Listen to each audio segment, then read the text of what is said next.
Popular culture is more vulgar, vapid, self-absorbed, hedonistic, and dehumanizing than at any other time in living memory. Culture is supposed to be uplifting. It's supposed to infuse our lives with intrigue, lust for knowledge, and appreciation of beauty. Instead, for the past 2 decades, pop culture has only served as a sewer pipe of projectile diarrhea aimed directly at our gawping mouths. By its very definition, popular culture has always been mass-produced for mass consumption. But over the last 20 years, as I'm sure you've noticed, pop culture has become significantly more vacuous and obscene. It's a rancid assault on the senses. Why is popular culture so contrived, plastic, empty, meaningless, grotesque, and incredibly retarded? Because from the 20th century onwards, post-modernist, moral relativist, critical theory espousing, cultural, Marxist, nihilists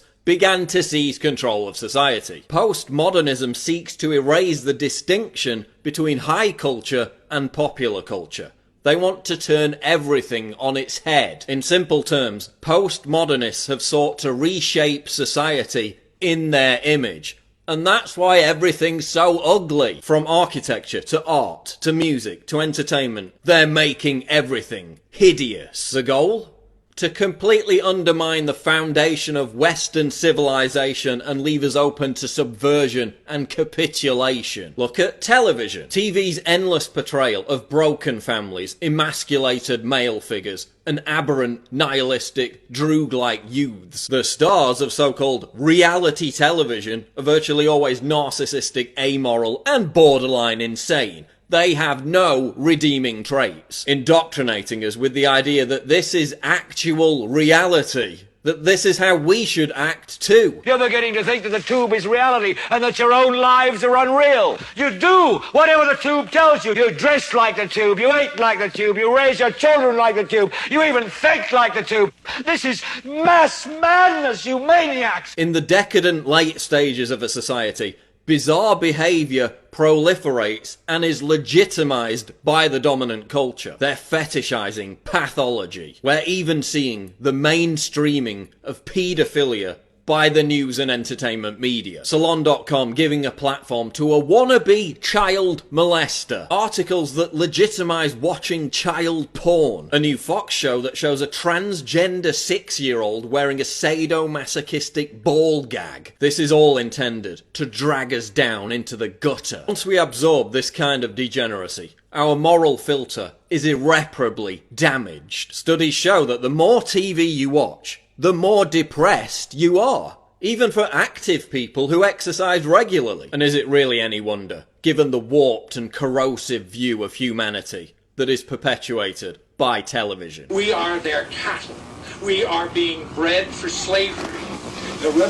Popular culture is also hypersexualized. It's not prudish to observe that the sexual imagery we're bombarded with by television is infinitely more gratuitous than it was just 25 years ago. Even pornography itself is becoming uglier and nastier. It's documented that this hypersexualization process has normalized cheating and betrayal. It's this, oh, everyone else is doing it, so why not me mentality. Hypersexuality in popular culture leads to ruined relationships and failed marriages. Pop culture is making us miserable and lonely. Look at the cult of celebrity. Being famous used to require having actual talent, even as recently as 20 years ago. Now, the measure of fame a celebrity achieves is directly proportionate with the volume of tasteless debauchery that they inflict on the world. Vulgarity has replaced talent. The more vulgar and ostentatious, the better. Thanks to social media, young people have been indoctrinated into this idea that narcissism,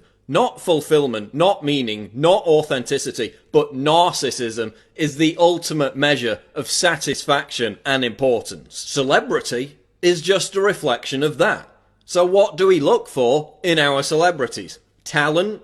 Meaning? Authenticity? No. We look for narcissism. When 16-year-olds were asked in a survey, what would you like to do for your career?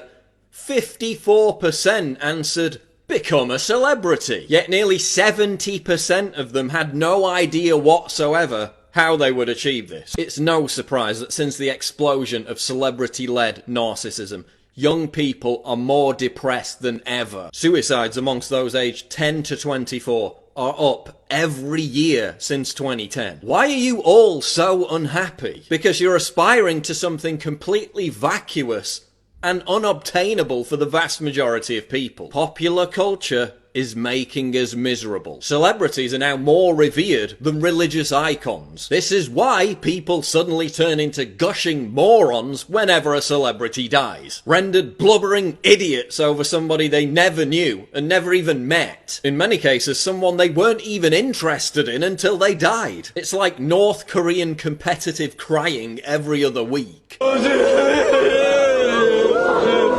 And look at celebrities who wake up from their coma and use their platform to bite the hand that feeds them by questioning what they're a part of. I've got one that can see. When Kanye went off script and started decrying the popular culture he once served, they put him in a psych ward. Cause y'all been lied to. They can't play what they want to play because they've been paid to play that bullshit over and over and over. Look at how the custodians of pop culture treat celebrities who think for themselves or who challenge the status quo. They're immediately dispensed with because the entire scam is dependent on a complete lack of diversity, a vicious intolerance of anything that's truly original or unpredictable. That's why popular culture is so sterile. And you know, it's ironic that one of the most popular talent shows is called The X Factor, given that the introduction of actual X factors, i.e. unknown quantities, into the system would cause it to collapse. Look at popular music. The same handful of people writing and producing songs for the same handful of popular artists. Why do you think everything sounds the same? The same procession of electronic beats, repeated hooks and verbal diarrhea that passes for popular music now. Music is less diverse and the lyrics are more dumbed down than ever before. Man, rap today fucking sucks bad. They're not even saying words anymore. They just got a hard-ass fucking beat to trick dumbasses like you to make you think you like the shit. We've hit a brick wall. There hasn't been a single authentic movement in popular music for the last quarter of a century. And look at the effect it's had. Young people were once able to channel their self-loathing, their anger, through the medium of rebellious music. Think punk, grunge, goth. Now, they're all growing up listening to sterile drivel like One Direction and Maroon 5. Yes, we always had manufactured plastic crap, but we also had alternatives. Now there are no alternatives. They just don't get the airtime. MTV used to play alternative music videos. Is that what they mean when they say videos have symbolism? What does MTV play now? 16 and pregnant. Musicians with actual talent and authenticity, because they still exist, are prevented from challenging this sterile status quo, while talentless button-pushing, noise-vomiting DJs are deified. Millennials have been stripped of the ability to diffuse their adolescent rage and alienation into music or subculture. So they turn to the mental ghetto of identity politics instead. And that hasn't gone so well. What has my generation contributed to advance popular culture over the last 30 years? Humiliatingly little. Seriously, what have we contributed? Can you name anything positive? Gangster rap? A movement that encouraged millions upon millions of young people to aspire to act like degenerate criminal thugs. Yeah, that worked out great, didn't it? But then look at someone like Hopsin. Here's a guy who raps about how retarded and destructive Gangster Chic is. A guy who tells young people to get off drugs and live clean. What happens to musicians like Hopsin? Yeah, some of them get signed to big labels, but then they get parked for 3 years, or their albums are deliberately given no promotion. They're never allowed to obtain superstar status. How did rap music go from really good to so dry? Real artists get shelved and whack ones get famous. To leave masses brainless, a smart mind is dangerous. Because their message represents a threat to cultural Marxism, a threat to the toxic identity that the music industry force feeds young people. Look at youth counterculture. In the past, youth culture was spearheaded by students. They created the counterculture which then trickled down into pop culture.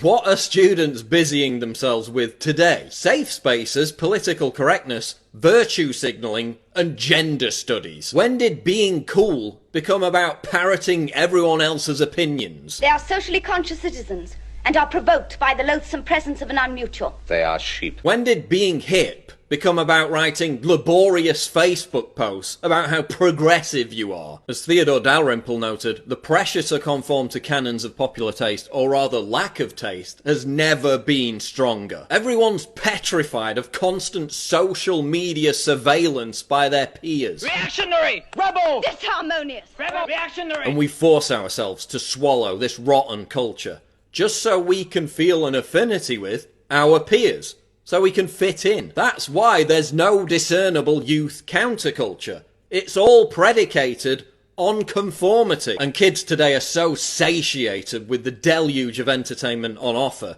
that they have no time or interest in rebelling against the received culture. No time to create their own look.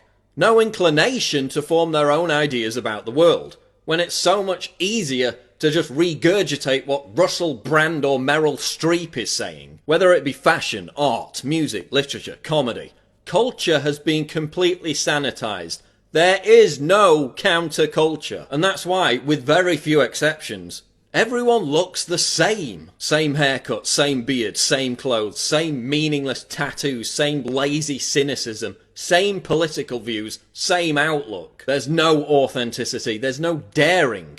There's no individuality. Look at modern conceptual art. The postmodernist war on absolute truth has spawned the demented belief that anything whatsoever can be considered art. Why is modern art that requires skill or displays awe-inspiring beauty ignored in favour of tawdry trash? Literally trash. Have you ever visited Tate Modern in London? It's a giant building full of scrap metal, concrete blocks, urinals, and this, whatever it is. They call it an art gallery. It more closely resembles a landfill site. What does this look like to you? Dog food and a turd?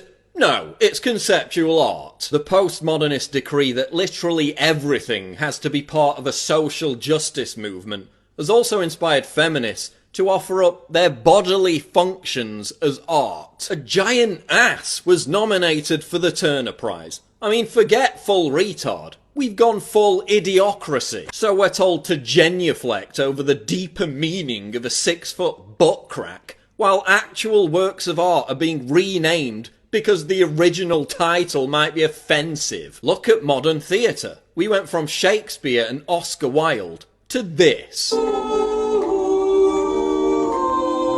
They're making everything that's supposed to be exquisite, hideous and repugnant. What's supposed to inspire us now dehumanises us. When ugliness is venerated as beauty, we know we're in the depraved late stages of a civilization. Jersey Shore and Miley Cyrus are actually seen by terrorists as legitimate reasons to attack the West. And who could argue with them? But seriously, when we defend Western civilization, we're not talking about popular culture. We're talking about the Sistine Chapel, not Piss Christ.